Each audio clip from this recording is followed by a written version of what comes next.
What's up, guys? Mason the Brock Henderson here, and this is The Flash, Season 5, Episode 13, Goldfaced.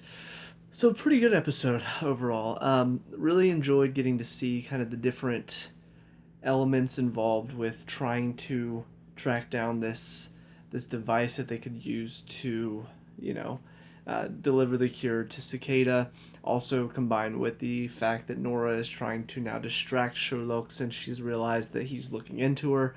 And then on top of that, Iris's story with sneaking into Cicada's house and trying to just learn more about him and how they could, find a way to get to him.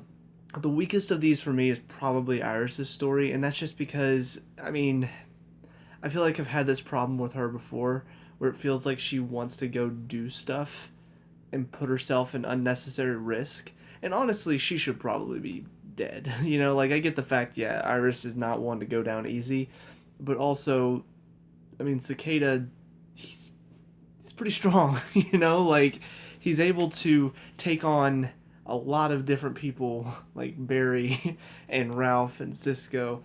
The only person that's been able to actually put up a fight against him so far is Killer Frost, and that's just because she can actually use powers against him. So the fact that Iris manages to get away, even though he's in or she's in his house, it's one of those things. I had to suspend my disbelief a little bit because they're not going to kill Iris halfway through the season, but also there's no real reason to put her in that situation to begin with. That's where I kind of I feel like I get a dilemma in shows like this, is that there are moments where I know I have to suspend my disbelief, but there's also moments like this where I know I need to suspend my disbelief, but also, why did you put her in that situation to begin with? Like, the only thing we learned is she stabs him in his little, his wound where he got stabbed by the shrapnel, and then that's when they realize, oh, that's his weakness, so we don't have to deliver it to his brain. We can deliver the cure through there, more than likely. So I get why they had her go in there to, find that out. But I feel like there's other ways you could have done that didn't require something as ridiculous as Iris fights off Cicada. That's why I'm so on the fence about this story. I just don't know how I feel about it. And on top of that, I've had problems with Iris in the past because she does get in these moods where she feels like she's invincible and she goes and does stupid stuff. Because of course she's thinking, oh yeah, well, I'm not gonna die, right? I know I have a daughter, so I can't die before I have my daughter. I'm sure that thought process is probably going through her head. Same thing as, the one season where Savitar was involved. She just had this idea of, well, we already know that I died as Savitar, so I'm not going to die until then, so I can just go and do whatever, and I'll be fine. It's like, yeah, but you're also creating issues for the other people around you to have to save you, where if you didn't do that, maybe what leads to Savitar could have been stopped if they hadn't been spending so much time trying to save you. So, I don't know. It's just, sometimes she gets frustrating because, honestly, the show has done a good job of proving her worth to the team, and her worth is not going out into the field and taking on a meta, even though I don't think she planned to do that, but you're still sneaking into his house. There's a big chance that you're going to have to face off against Cicada if he figures out you're there with a different reason than you're saying. So, and I figured that was going to, I kind of figured her plan was, oh, maybe if I just interview him, I'll just grab my bag on the way out, but I'm like, yeah, he saw you didn't have a bag, so that's not going to work. I don't know why she didn't just hide out until he had to go to bed or something, and then, I get she was worried that he would see the bag and realize something was up, but I don't know. It just seemed a little weird that she didn't at least try to wait and see if he would just not notice it and go to bed. But anyways, that story was eh. The Nora story, I'm intrigued because Sherlock is not stupid. So the fact that when she went to Thawne to tell him, because she realized Sherlock was spying on her and looking into her and what she's doing, I like the fact that she goes to Thawne and Thawne's like, well, I wear his face, so I know how any Wells would think, and I know his weakness. You have to, introduce love, and sure enough, that's how they do it, and it's actually pretty clever, and I'll be curious to find out I'll be curious to find out exactly all the moving pieces. Like, is everything as it seems right now? Because here's the thing, the couple things that I find very interesting. First of all, it was hilarious that he's married the same woman on several different Earths. I mean, that's just funny. And also the one so dumb that he faked his death twice to get away from her. Perfect. Um, but at the end, it does seem like he's focused on her, but I feel like at some point he's going to realize, because he knows Nora's up to something. And so I'm surprised he kind of let himself get drawn into this as easily as he did, because I assumed at some point he would kind of realize, wait, she's trying to distract me. But it seems like at the end he does, like he closes the Nora file and starts looking into, uh, her last name's Adler. I don't know her first name. But he starts looking into her because it seems like she's a meta. But at the same time, I'm also kind of wondering, is that the case? Because all she really did, like she was walking out and the door opened for her before she stepped out. That could easily have been Nora opening the door using her super speed. Although I feel like she would have reacted like, why the door open for me? But who knows? They have automatic doors in this world, obviously. So maybe she just assumed, oh, it's an automatic door. Or maybe she thought somebody just opened it for her. So I'll be curious to find out if Nora did that to get him to focus on this, to make him think she's a meta, so that way he's worried about protecting her from Cicada. Or if she actually is a meta and they just got lucky that distracted him and like now he's focused on saving her from Cicada. And also, there's a chance that while he does care about her, he realizes Nora is spying on him while he's investigating her, and so he makes it look like he's looking into. So that's the thing. I'll be curious to find out if all of this is as it seems, or if they're playing some games with us and making us think one thing is happening when actually something else is going on that we didn't even notice. I hope that's the case, because if all of this is as it seems, then it makes it a little bit less interesting. Because one of the best things about Sherlock this season has been the mystery and intrigue, and whether or not he's going to be able to find out what Nora's planning. It seems like he catches on early and he's been looking into what she's doing. And of course, she's doing a good job hiding her tracks. So that's one of the fun parts about it. And if it just stops right there for most of the season until the end, I don't know. I feel like it would take away one of the most intriguing storylines of the season so far. Because really, that's been one of the fun things, is seeing a little game of chess being played. And especially now that Thawne is involved, that makes it even more intriguing. So I'm curious to find out what's going on, and if either of them are playing like a game that we're not even seeing. As far as the other storyline with Barry and Ralph, pretty good. I liked what they did with it. I liked how they handled Ralph's character in this one, seeing him realize that Barry shouldn't be, going through with this, because that's not who he is. And also, Barry helping him out, and both of them working against the bad guy without using their powers is a lot of fun. Also, I love the fact that Barry put on so good of an act that they ended up getting hired by the bad guys, because they're like, oh, this guy's good, we need him. Just, I mean, it was pretty funny. But yeah, I mean, it felt real. The whole black market auction or whatever thing that was going on, the weapons sales, I mean, it felt real for both Barry and Ralph. Ralph is willing to get his hands dirty, but whenever he sees that these kids are going to be losing their lives because of this, that's where he draws the line, which makes sense. Barry, he sees these weapons are going to be sold that can blast through cops, bulletproof vests and stuff. He wants to try to get that off the street, and so he offers to buy them all. And then, of course, that makes him look suspicious, and so then he has to put on a cover. And I mean, yeah, it makes sense for both of them. I thought they really handled both of their characters well in this episode. So yeah, overall, very good episode. I thought I'm liking where they're going this season. I just hope that they can keep things up, because it does kind of feel like they're very close to developing the metahuman cure. It's just about how to deliver it to Cicada, and I feel like it's going to be that wound, trying to somehow, I don't know, Iris found a bullet, I think, so maybe just shoot it in there, and that's what cures him. But that's what I'm saying. It feels like it's going to be a little bit easier now to stop him. And especially since they figured out that Killer Frost could battle him, I mean, it's definitely been a lot easier to battle him. So I hope they can somehow keep the stakes up, because I'm not entirely sure how you can after all of that. But we'll see what happens. Now on to the next episode. See you there in a sec. And episode 14, Cause and Excess. My biggest complaint with this episode, Nora should have gone to them sooner. I mean, good God almighty. I'm sitting there through most of the episode. I'm just like, tell them. Tell them what's going on. Tell them you've gone back in time. Tell them you've... I mean, it should have happened after like 4 or 5 times. You know, I can understand the first couple times maybe she's like, she doesn't want to admit that she's time traveled to fix things.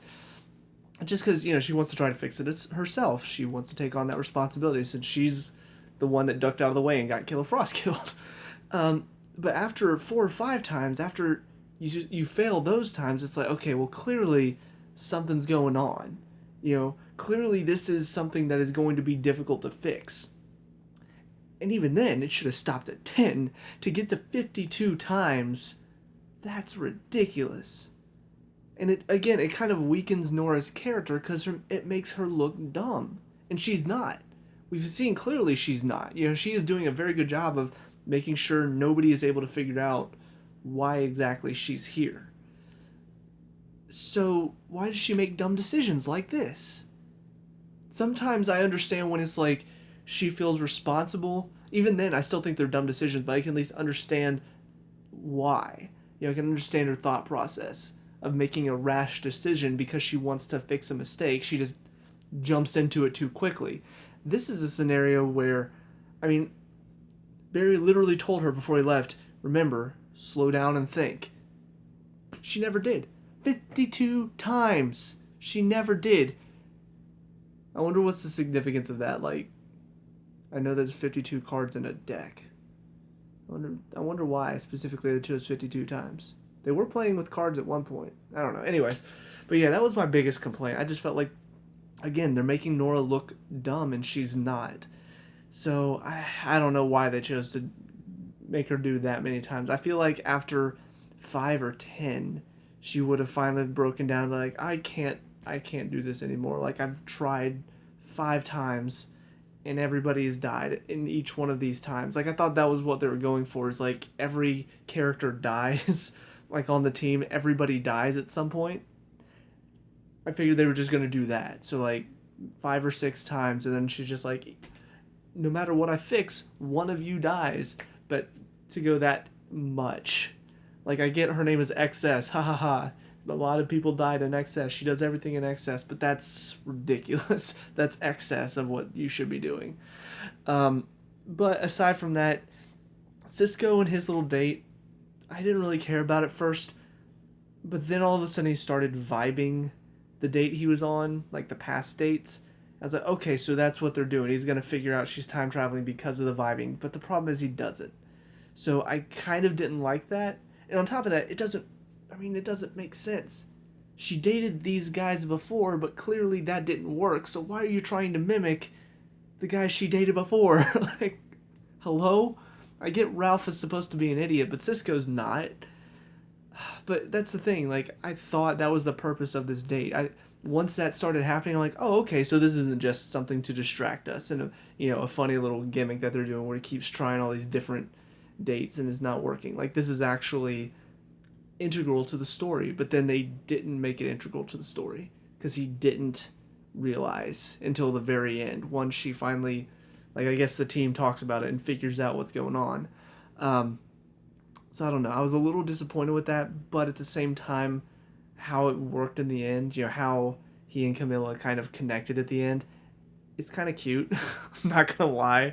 Like, I don't know, I'm not a big fan of the relationships in these CW shows, aside from Barry and Iris. I mean, they're OG. Screw Olicity, by the way. But I don't know, something about them, it kind of works, and I don't know. I'm okay with it as long as it doesn't take up too much of our time.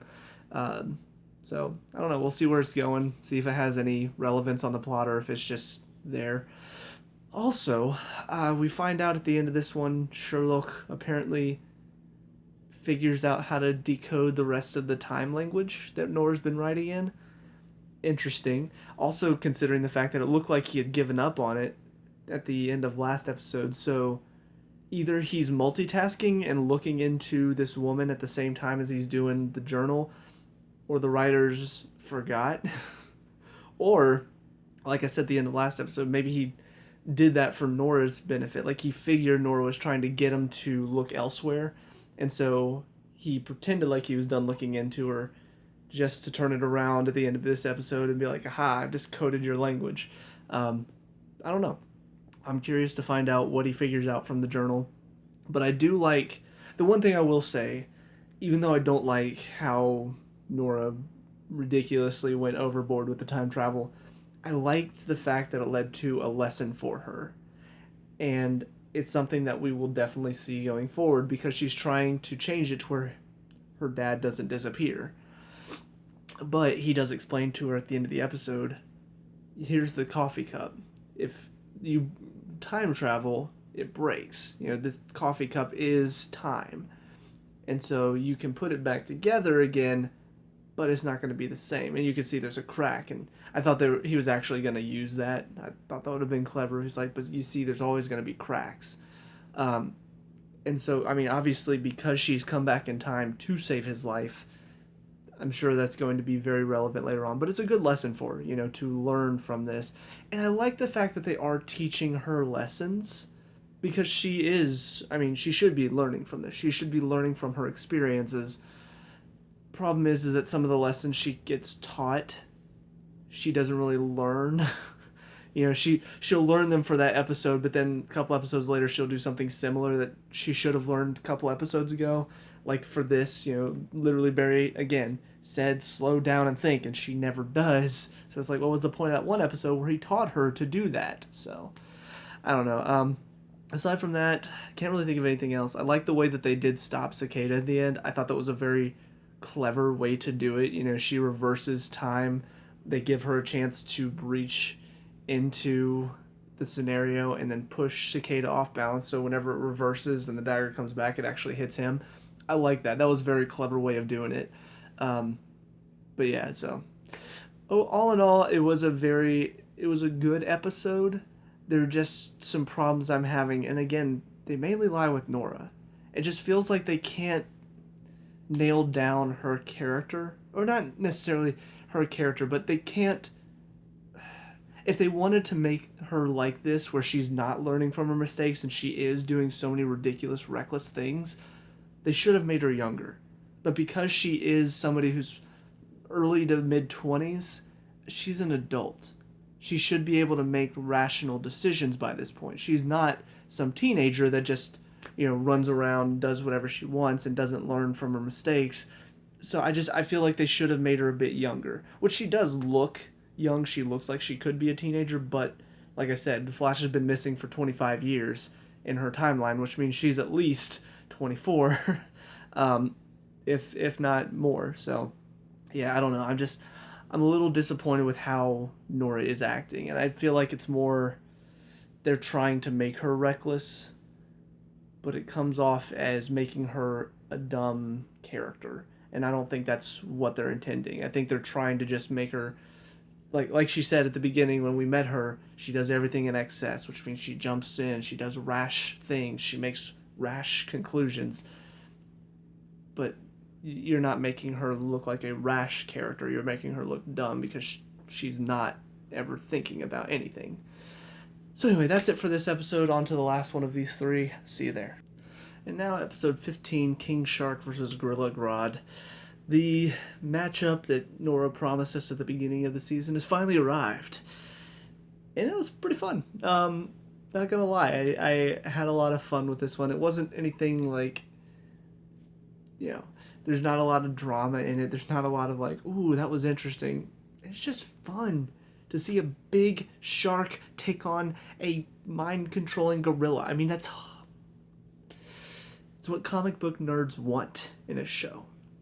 But yeah, I mean, overall, though, the story was pretty well done. just the way that they did tie it in, because when she talked about that, I was thinking, okay, so that's, I'll be interested to see whenever that happens, because they'll probably have that at some point, right? So whenever I saw what was happening now, I'm thinking, okay, how is this going to tie into the main story? Like, how, what?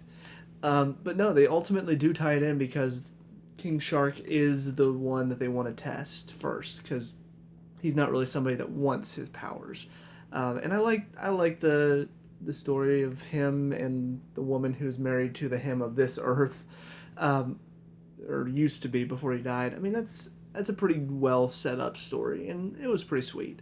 And on top of that, Sherlock has a moment with her, which again, I don't know how or what's going on with Sherlock, because they had the one episode where it seemed like he was going to focus on this woman and trying to save her because it seems like she's a metahuman, but then last episode it seems like he's focused on solving Nora's time language, but then this episode it seems like he's talking about relationships and love again. I don't know if they just are being inconsistent or if they're doing this on purpose, like they're hiding what they're doing with him, and we'll find out all of it at the end of the season in like some Ocean's 11 flashback type scenario where he just talks about all the different steps he took to solve the mystery. But yeah, overall, I mean, not much to talk about in this episode. It was just fun. The whole cure thing, I guess we'll address that real quick. It's interesting because when they were talking about developing this cure, it seemed like one of the things they were talking about doing with this cure is using it to stop Cicada. But then they start saying, well, it's not going to be a weapon. And I'm thinking, okay, but except for Cicada, right? Because clearly he's someone that needs to be stopped. It's not a situation of like, oh, well, we don't want to use it as a weapon to like hurt people. But Cicada's kind of like a step above, it's not just any meta that you can stop and put in jail and put dampening cuffs on them. This is a guy that he's very clearly dangerous. Personally, I still don't think he's as dangerous as the show wants him to be, but he is in the show he's shown to be very dangerous, because they never catch him. So I feel like this is a situation where I don't know. I don't know. Trying to ask him to use the cure, I'm not a fan. I'm not a fan of them doing that with this story. Because obviously using it as a weapon against King Shark, yeah, I agree. Barry got the talking to he deserved for that choice. Because he was going a little off the wall trying to be like, okay, we need this cure. We're going to use it and we're going to stop Cicada. Because he's a little bit nervous about how this all turns out. Understandably so. But making that decision, and honestly, I like Cisco's question too. He said, was there any other plan, or was this always the plan to just use the cure against him? I'm like, that's a very good question and very, very poignant. So I agree with them about chewing Barry out for this, but I still think saying, well, we're not going to use it as a weapon ever, even on Cicada, I feel like is a little naive, and it's a little too nice. Like, I'm not saying go completely like, oh, we're just gonna use this cure for everybody. I'm not saying go that way, but at the same time, there is gonna be some instances where this cure will be used to save lives by using it as a weapon. Because they talk about that. They talk about how they want this cure to save lives. Well, the one way to save a bunch of lives is to cure Cicada, even if he doesn't want it. That's what I'm kind of, I don't know, I'm not very happy with how they're dealing with this, just because it seems like, okay, well, we want to use the cure to save lives. Well, you're just ignoring the, 150 something people, I think 157 is what they said, that he kills in the future. Like, you don't want to use the cure to save lives. Like, I don't know, it's, the logic of it doesn't make sense, and I don't know. I don't know what they're going to plan to do with it. I don't know if they're going to later decide, you know what, this actually does need to happen because it's about saving lives. Whatever the case, though, if they decide not to give him the cure if he refuses it, I'm going to be a little disappointed with that choice just because of what it means. And then the Irish stuff is just kind of tacked on, and it's understandable. I'm not saying it's not real, because I completely understand where she's coming from. She is scared after what happened. She snuck into his house, and then he sneaks into her office and kills them several times through a time loop. So I completely understand her being scared, and I understand the story. It felt a little tacked on in this episode. It didn't feel really connected to what's going on, mainly because she's dealing with this with Joe. I feel like it would have been a bit better if she dealt with this, like talking to Barry or talking to somebody on the team, like Sherlock. I don't know. It just felt weird for her to talk to Joe, who's not been here for a while, and so it just felt very disconnected from the rest of the story. But it's understandable, and it's, it's relevant to what she's going through. So, but yeah, overall, pretty good 3 episodes. Still not quite the heights that I'm used to the Flash being at, but what can you do? But with that being said, let me know what you guys think down in the comment section below. What were your thoughts on these 3? Let me know. We can talk about and discuss all that good stuff. Leave a like and subscribe for future Flash reviews, and I'll see you guys in the next one. Peace out.